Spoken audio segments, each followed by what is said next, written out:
বাসগুলো ছাড়ে। এটা কলকাতা বাস স্ট্যান্ড ধর্মতলা, সেই জায়গাটা এসেছি। এখানে দূরপাল্লা বাস দাঁড়ায় সবাই এখান থেকে বিভিন্ন জায়গায় সব বাসগুলো যায়। ঠিক আছে, সব বাস স্ট্যান্ড এখানে সব বাসগুলো দাঁড়িয়ে আছে।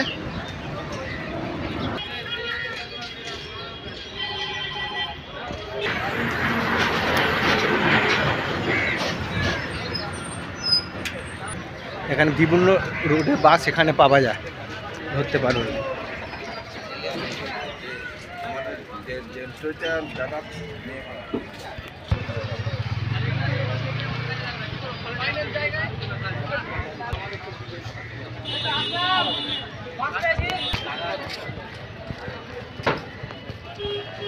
এটা কলকাতা বাস স্ট্যান্ড দেখেছেন, এখান থেকে শিলিগুড়ি বাসটা ছাড়ে। বিভিন্ন জায়গায় বাস এখান থেকে ছাড়ে।